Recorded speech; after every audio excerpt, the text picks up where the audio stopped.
नमस्कार मित्रांनो, आजच्या व्हिडिओमध्ये आपलं स्वागत आहे. आजच्या व्हिडिओमध्ये आपण आज माहिती पाहणार आहोत, की आपण जे संच मान्यता पोर्टल तिथेच डाटा फायनलाइज करूनही त्यानंतर आपले जे स्टुडंट पोर्टल आहे, स्टुडंट पोर्टलवरती आपणास जी पूर्ण जी काही संच मान्यता फॉरवर्ड करायची तिची टॅब येत नाही.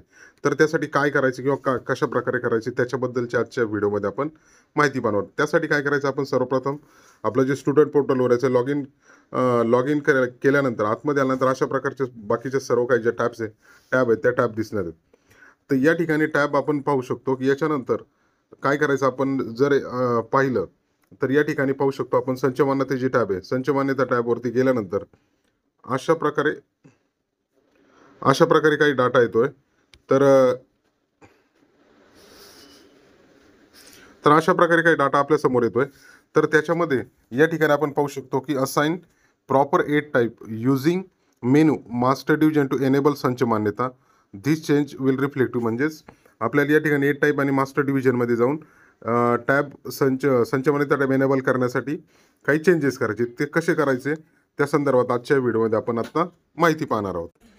तर या ठिकाणी आपण पाहू शकतो संच मान्यता टू फॉरवर्डचा जो टॅब आहे तो टॅब किंवा बटन या ठिकाणी दिसत नाही. तर यासाठी आपण काय करणार आहोत, तर या ठिकाणी जी काही सूचना दिलेली एट type assign proper eight type using master डिव्हिजनमध्ये जाणार आहोत. तर त्यासाठी आपण काय करणार आहोत, मास्टर जी टॅब आहे आपली त्या टॅबवरती जाणार आहोत. या ठिकाणी आपण पाहू शकतो ही जी मास्टर टॅब आहे, मास्टरमध्ये डिव्हिजन मास्टर एंट्री आहे, यावरती आपण जाणार आहोत. यावरती गेल्यानंतर आपल्यासमोर अशा प्रकारे काही ऑप्शन्स येणार आहेत. स्टँडर्ड स्ट्रीम आहे, डिव्हिजन नेम आहे, नंतर मीडियम आहे आणि सिलेक्ट बोर्ड आहे. तर आपण काय करणार आहोत, या ठिकाणी आपण जे काय आहेत आपल्या सर्व काही जे स्टँडर्ड ते जेवढ्या स्टँडर्ड असतील, पहिली ते 8वी असेल तर पहिली 7वी किंवा पहिली ते 4थी, ज्या स्टँडर्ड असतील त्या स्टँडर्ड आपण या ठिकाणी ॲड करून घेणार आहोत. तर त्यासाठी मी फर्स्टपासून सुरुवात करतो. नंतर डिव्हिजन असेल ती आपली, नंतर मीडियम जे असेल आपलं ते करायचं. स्टेट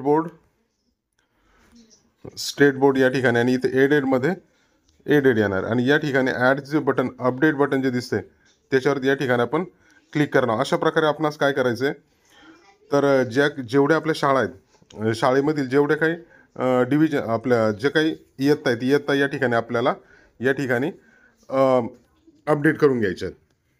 आता या ज्या काय आपण इयत्ता ॲड करत या ठिकाणी आपण पाहू शकतो लेफ्ट साईडला जे, आता समजा या ठिकाणी थर्ड स्टँडर्डवर क्लिक केल्यानंतर या ठिकाणी आपण पाहू शकतो की third standard, state board, aided अशा प्रकारे आपणास काय करायचं आहे, मीडियम आहेत ते अपडेट करून घ्यायचं आहे. अशा प्रकारे सर्व इयत्ता आपल्याला या ठिकाणी अपडेट करून घ्यायच्या आहेत. त्यानंतर आपण घेऊयात पुढची इयत्ता.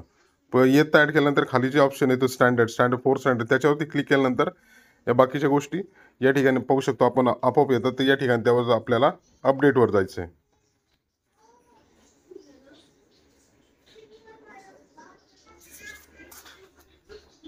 या ठिकाणी अशा प्रकारे आपण जे काही पूर्ण आपल्या इयत्ता ते या ठिकाणी अपडेट करून घेणार आहोत.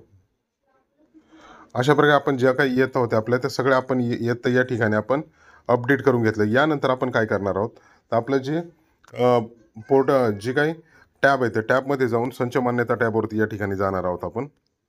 आता या ठिकाणी आपण पाहणार आहोत की संच मान्यता जी टॅब आहे, संच मान्यतावरती फॉरवर्ड संच मान्यता जे आहे त्यावरती गेल्यानंतर या ठिकाणी अशा स्टुडंट कॅटलॉग डिटेल्स फॉर संच मान्यता या ठिकाणी आपल्याला 24-25 वर्ष या ठिकाणी सिलेक्ट करा. त्यानंतर गो बटनावर क्लिक करायचं. ते केल्यानंतर या ठिकाणी आपण पाहू शकतो की अशा प्रकारे आपल्यासमोर जे आहे ते फॉरवर्ड फॉर संच मान्यता जो ऑप्शन आहे, की जी टॅब किंवा बटन आहे ते बटन आलेलं दिसतं.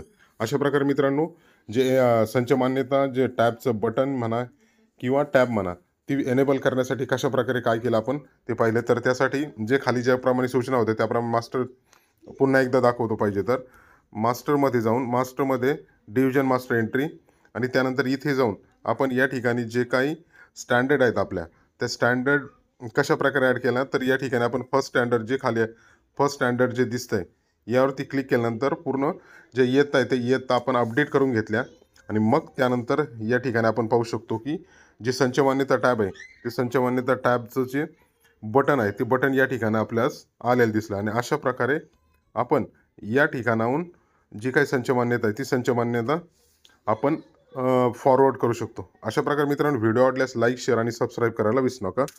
धन्यवाद.